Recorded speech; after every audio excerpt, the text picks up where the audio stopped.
Welcome back. So, in this session, we are going to look at global business challenges and strategies. Right? I am going to give you some key pointers. Right? So, this video session will conclude module 1, okay? And then we are going to go into module 2. So, here's what we have. So, we are in the video session 4. As you can see, you must have already gone through the video sessions for 1, 2, and 3, and you have a very good sense of what this course is about and what the digital world terminologies and definitions are, and you are also primed for understanding how we are going to look at businesses using the digital business strategy framework. Okay. So, after this module, you need to take the quiz, right? It's 25 questions, 25 points, and 25 minutes. So, this will be an online quiz, and then basically to reinforce and test your competency, right? And that's what we are doing, right? We want you to build skills. So, module 2 is something that we will address later, right? It's coming up next. So, global business challenges and strategies. So, the impact of digital technologies is as we went through the 5 two-dimensional elements and the digital 5 forces, we already have a sense of what the impact and how impactful digital technologies are. Right. So, let's look at it from the business side of things. Right. We are looking at, so basically I am going to look at the global business environment, right, before the internet and after the internet, and then you are going to look at global business challenges. I am going to summarize them, and then what kind of global business strategies can you sort of deploy as an example, right, as a guide. So, and then we will end with some key do's and don'ts, all right, as a global business.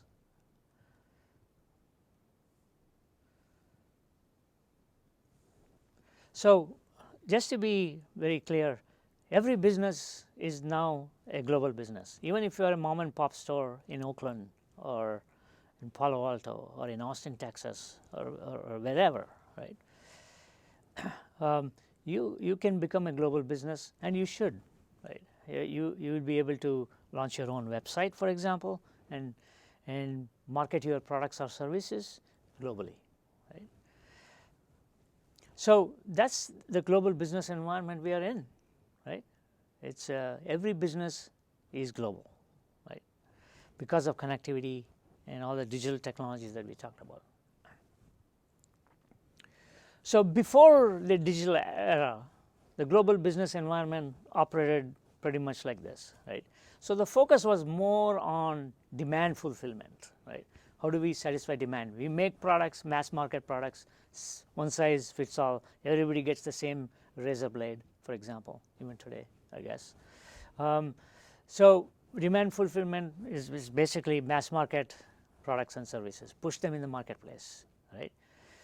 You want to, the focus is to sell what you make, right.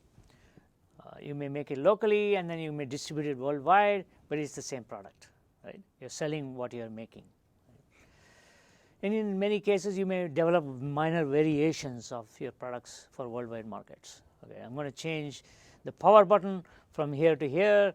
I may change the voltage from 110 volts to 240 volts in the product, right. Otherwise, it won't work in other parts of the world, in Europe or Asia, right. So, you may also create minor variations of the features of the product, right. The example that I gave you earlier, for example, was washing machines. The hot water in India and the water that is here that we get as consumers in our household, in our homes, are very different, right. So, you have to process that and filter it, and then provide the same sort of washing service, if you will, right. So, you have to develop variations of products for worldwide markets, and that has been happening for many years, right. but mostly minor changes, right? So for the most part, it's a single source of manufacturing tooling, right? You don't change your tooling too much.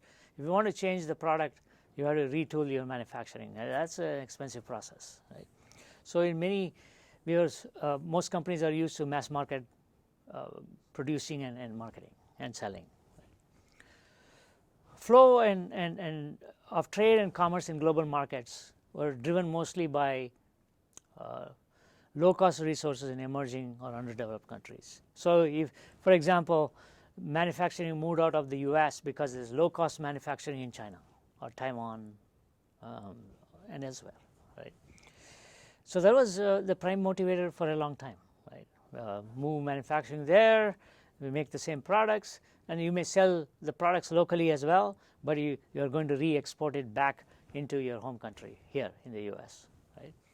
So the Made in USA brand basically was no longer existed. Until recently, there's been a lot of discussion around that, on bringing back manufacturing to the U.S. And that's happening, that is going to happen because of digital technologies. You may have heard about 3D printing, right? That is going to change how we are even going to design products, how we are going to actually manufacture them and distribute them. All of those aspects are going to change. So that's going to impact global trade and commerce as well. Another example of low-cost resources, we talk about IT outsourcing, right? That has happened in the last 15, 20 years. It's been around, right? So it was because of labor cost arbitration, right? Lower costs in other countries, you pay less for programmers, $10 versus, let's say, 50 or $100 here, right? So that's a big motivator, driver for a lot of companies, right? That has been the case until now, right? Until recently. Even those countries and companies that provide these services are becoming more and more expensive, because it's no longer just labor cost arbitration, right? Because of globalization, connectivity, digitalization everywhere in every part of the world, the markets are changing significantly, right? And they are becoming more and more common, and they're becoming uniform in a sense, right? So in the past, mostly large multinational companies had the resources and access to address global markets, like Walmart, for example, Procter & Gamble, and so on, right? Large companies, they have the resources. They could open a manufacturing plant in China, or even outsource that, right? So, and even have access to sales channels in other countries to market the products, for example. So these multinational companies have been around for many, many, many years, right? But the interesting thing that's happening because of the digital technologies is even small businesses are now able to compete with multinationals. Very fascinating. And that's where we will go on the next slide. In the digital era, the global business environment has shifted significantly, right? We know that we are living in the current right now in the digital era. So we know a lot about how things are changing very fast. So if you are like me, I grew up in India. I came to this country to study, and then I stayed here to build companies and learn a lot about the culture and so on, right?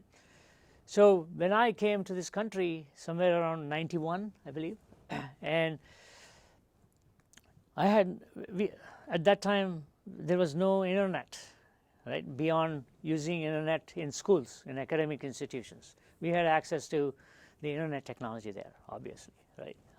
So we were familiar with internet technology at that time. So in 94, a significant thing happened, right? We know that. That's when the internet became a platform for every company to use, right, to do business. That has changed everything dramatically from 94 on, and it's continuing. The path of digital transformation is continuous, right? It's impacting every industry, every company, every big company and small companies, right? Mom and pop stores as well, right? So this globalization phenomenon is homogenizing markets, while digital ecosystems are basically fragmenting the value creation and offerings. That's the interesting side effect of what's happening. It's not just a side effect, it's a major shift. Digital ecosystems are fragmenting the value that we are aim to provide. So the focus in the old world was more on integration, right? Vertical integration. So we have our own manufacturing plant, we have our own service capabilities, and we know how to distribute. We have our own distribution system. So that there was the sort of the extreme case, right, of how you do it for mass market merchandising and product manufacturing and so on. So the digital ecosystem has changed the game, right? It has changed the game completely.